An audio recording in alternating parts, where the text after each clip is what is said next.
내일부터 대구 경북 지역에도 장마가 시작되는 것에 대비해 농작물을 빨리 수확하는 등 영농 현장도 장마 대비에 분주한 모습입니다. 빨리 찾아온 무더위 덕을 보던 유통업체가 이번에는 장마 마케팅으로 제습기 배출 느는 등 날씨 덕을 톡톡히 보고 있습니다. 앞산 터널로가 개통됐지만 앞산 순환도로의 출근길 체증은 계속되고 있습니다. 앞산 터널로가 분산 효과를 거두지 못하고 있기 때문입니다. 소멸시효가 지난 채권을 대량 구매한 뒤 인터넷 전자지급 명령을 악용해 200억 원을 챙긴 업체들이 무더기로 검찰에 적발됐습니다. 네, 여러분 안녕하십니까? 대구 경북 소식 전해드립니다. 이 영농철에 장마철까지 겹치면서 요즘 농민들의 손길이 아주 분주합니다. 장마 피해를 피하기 위해서 농민들은 오늘 하루 종일 뜨거운 들녘에서 구슬땀을 흘렸습니다. 보도에 박재형 기자입니다. 영천시의 한 마늘밭, 장맛비가 시작된다는 소식에 농부들의 손놀림이 더 분주해집니다. 장마가 시작되기 전 마늘을 수확해야 되기 때문입니다. 장마가 오게 되면 마늘이 좀 벌어지기 때문에 상품 가치가 없어집니다. 그래서 장마 오기 전에 어떻게 하든 수확을 빨리 해야 됩니다. 일손 부족으로 그냥 놀려야 했던 마늘밭이지만 군인들의 대민 지원으로 그나마 숨통이 튀었습니다. 이렇게 밖에 나와서 대민 봉사하면서 큰 보람 느낍니다. 다음에도 기회가 있으면 많이 하고 싶고. 경산시 진량음의 한 복숭아 농가. 이곳 역시 한창 자라고 있는 복숭아 열매의 봉지 씌우기가 한창입니다. 장맛비로 인한 습해와 각종 병해충 피해 등을 방지하기 위해서입니다. 작년 같으면 벌써 봉지 씌우기를 다 마쳐야 될 시기인데 아직까지도 일손이 부족해서 봉지 씌우기를 아직 덜 마치고 있는 상태입니다. 걱정이네요. 복숭아 나무는 보시는 것처럼 그나마 봉지를 씌우는 작업을 끝냈지만 바로 옆 사과나무의 경우에는 인력 부족으로 작업할 엄두를 내지 못하고 있습니다. 농작물은 시기를 놓치면 낭패보기 십상인데다 기후변화로 최근 국지성 호우가 잦아지면서 과수원과 시설 재배 지역, 축사 주변엔 어느 때보다 철저한 대비가 요구되고 있습니다. 모든 농작물의 배수로를 철저히 정비해서 피해를 받지 않도록 예방을 해주시고 만약 침관수가 됐을 때는 신속한 물 빠짐을 해주시고 본격적인 장마를 앞둔 오늘 농촌에선 비 피해를 예방하기 위해 눈코 뜰 새 없이 바쁜 하루를 보냈습니다. MBC 뉴스 박재영입니다. 네, 우리 지역은 내일부터 장마가 시작될 것으로 보입니다. 일부 지역은 100mm 이상의 집중호우가 예상돼 대비가 필요합니다. 공진희 기상캐스터가 전합니다. 내일부터 대구와 경북에도 장맛비가 내리겠습니다. 중부지방에 위치한 장마전선이 서서히 남하하면서 새벽부터 비를 뿌릴 텐데요. 이 대구와 경북 지역에는 30에서 70mm가량의 비가 내리겠고요. 이 상주와 문경, 예천 등 경북 북부 지역에는 호우 예비특보가 내려진 가운데 모레 오전까지 100mm 이상의 집중호우가 쏟아지겠습니다. 특히 내일 낮에는 경북 북부 지역에 그리고 오후부터 밤사이에는 남부 지역에 이 천둥과 번개를 동반한 시간당 20mm 이상의 강한 비가 예상돼 이 비로 인한 피해가 없도록 대비를 철저히 하셔야겠습니다. 또 어제 오늘 폭염주의보가 내려지면서 오늘도 참 무더웠습니다. 하지만 내일은 장맛비가 오면서 더위가 주춤하겠습니다. 대구의 낮 기온 26도까지 내려가겠습니다. 하지만 수요일 오전에 비가 그친 뒤에는 낮 기온이 30도 안팎까지 올라 다시 무더워지겠습니다. 기상캐스터 공진입니다. 무더위가 일찍 찾아와서 그런지 장마도 예년보다 빠릅니다. 변덕스런 날씨 덕을 톡톡히 보는 곳이 있다고 합니다. 권윤수 기자가 취재했습니다. 가전업계와 유통업체가 날씨로 쏠쏠한 재미를 보고 있습니다. 불과 보름 전만 해도 폭염 소식으로 냉방기 주문이 쇄도했습니다. 내일부터 우리 지역이 장마권에 든다는 소식으로 또다시 흐뭇해하고 있습니다. 이 대형마트에서는 최근 일주일 동안 장마철 단골 상품인 제습기 매출이 지난해보다 20배 급증했습니다.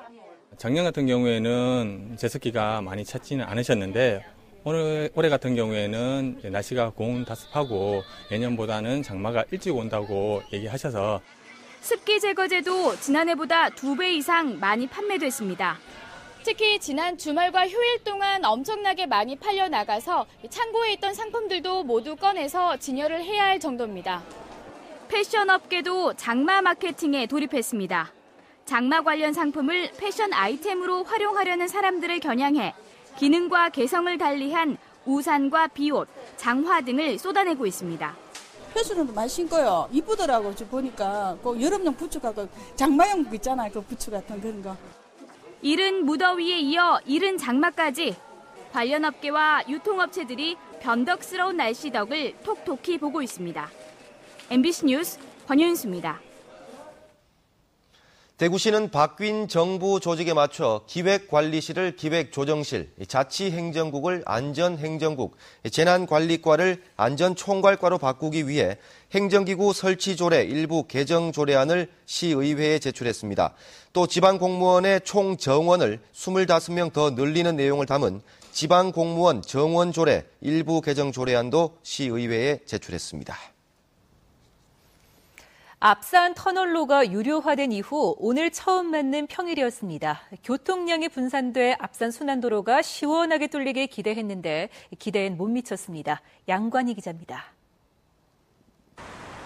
출퇴근길마다 늘 막혀있는 앞산 순환로는 오늘도 예외는 아니었습니다.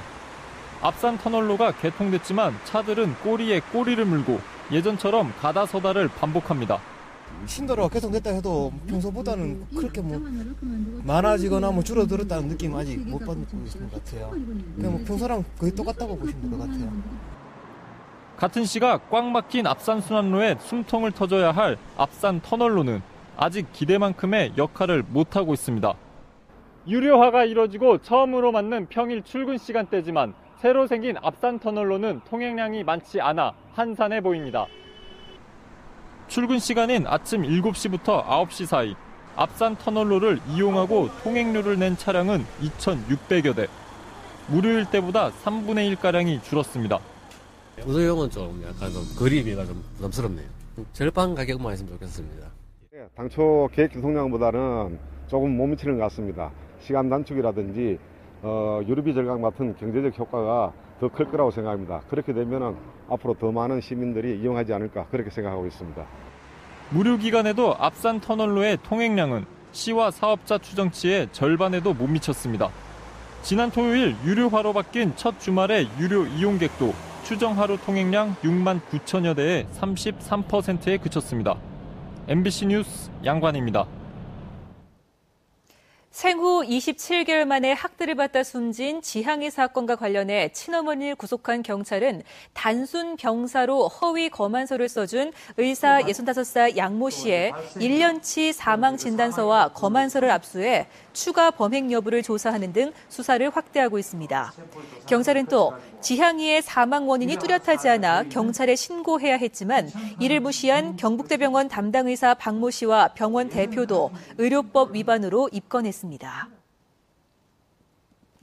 은행에서 현금을 찾아 나오는 사람의 차량만을 노려 현금을 털어온 50대가 경찰에 붙잡혔습니다. 경산경찰서는 지난달 31일 오후 2시쯤 경산시 진량읍의 한 은행 근처에서 42살 김모 씨가 현금을 인출하는 것을 보고 미리 준비한 도구로 김 씨 차량 타이어를 펑크낸 뒤 타이어를 교체할 때 차 안에 있던 현금 770여만 원을 훔치는 등 같은 수법으로 5차례에 2,800여만 원을 훔친 혐의로 57살 이모 씨를 구속했습니다. 소멸시효가 지난 채권을 대량으로 사들인 뒤 불법으로 채권을 추심한 업체들이 무더기로 검찰에 적발됐습니다. 금교신 기자가 취재했습니다. 18년 전 고등학교 때 학원 교재를 구입했다가 환불했는데 불법 채권 추심업체는 채권을 갖고 있다면서 채값 130만 원, 이자 170만 원을 돌려달라는 전자지급 명령을 신청해 300만 원을 받아냈습니다. 7년 전 홍삼 10만 원어치를 샀다가 반품했는데 불법 채권 추심업체는 채권이 있다면서 홍삼값 10만 원, 이자 30만 원의 지급 명령을 신청해 40만 원을 받아냈습니다. 이 사람들한테서 이제 연락이 와가지고 전자지급 명령인가 하는 걸 보여주면서 은행 압류도 하고 이런 상황이 됐던 거죠. 검찰에 적발된 불법 채권 추심업체 22곳은 소멸시효가 지나는 등 권리 실행이 불분명한 채권을 싼 값에 무더기로 사들인 뒤 채무자들을 상대로 대법원의 인터넷 전자지급 명령을 신청해 지급 명령이 확정되면 채무자의 월급이나 부동산을 압류하는 방법을 사용했습니다. 피해자는 모두 20만 명에 이르고 3천억 원을 신청해 실제 200억 원을 받아냈습니다. 검찰은 이런 방법으로 50억 원을 불법 추심한 40살 양모 씨 등 10명을 구속하고 28명을 불구속하는 한편 이들에게 돈을 받고 개인 신용 정보를 불법으로 제공한 신용정보업체 지점장 34살 정모 씨도 구속했습니다. 서민들이 개인이 이제 채권 채무를 추심하는 것은 허용이 되는데 이렇게 딴 사람으로부터 대량으로 채권을 양수 받아서 이렇게 하는 것은 법으로 금지되어 있기 때문에 이게 처벌이 되는 겁니다. 검찰은 피해자들이 법원에서 지급 명령이 청구됐다는 내용을 받으면 14일 안에 적극적으로 이의를 신청하거나 14일이 지나 지급 명령이 확정됐더라도 소송을 통해 권리를 구제받을 수 있다고 밝혔습니다. 대구지검은 전국검찰청에 동종 범죄를 수사하도록 관련 자료를 넘겨주는 한편 전자지급 명령 이의 신청도 인터넷으로 할 수 있도록 제도 개선을 요구하기로 했습니다. MBC 뉴스 금교신입니다. 한국은행 대구 경북 본부가 오늘 발표한 자동차 부품 산업 조사 연구 보고서에 따르면 자동차 부품 산업 생산 비중은 대구 제조업의 17.6%를 차지해 가장 높았지만 최근 변화에 대응하지 못해 어려움을 겪고 있습니다. 특히 내수 비중이 87%에 이를 정도로 높은 데다 종업원 9명 미만 업체가 46%나 되고 완성차 1차 협력업체 비중은 9.7%에 그쳤습니다. 한국은행은 완성차 업체의 현지 생산 확대에 대응력을 높이면서 FTA 효과가 날 수 있도록 수출 확대 지원책이 필요하다고 분석했습니다. 경상북도는 오늘 경북도 내 10개 의료기관 대표와 시군 다문화센터장, 결혼 이민 여성 등이 참석한 가운데 결혼 이민 여성 의료기관 채용을 위한 업무 협약을 체결했습니다.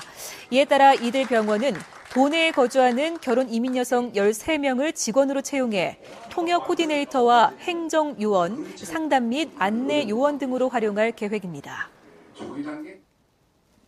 독일의 글로벌 자동차 부품 기업인 엘링크링거 코리아가 오늘 구미 부품 소재 전용 단지에서 기공식을 가졌습니다. 자동차 엔진 부품을 생산하는 이 업체는 내년 2월 준공한 뒤 4월부터 양산 체제에 들어가고 오는 2018년까지 200억 원을 투자할 계획입니다. 유럽에서 개발하고 아시아에서 생산한다는 그룹 전략에 따라 장기적으로 구미를 아시아 3대 생산기지로 육성할 방침입니다. 네, 지금까지 대구 경북 소식 전해드렸습니다. 시청해주신 여러분 고맙습니다.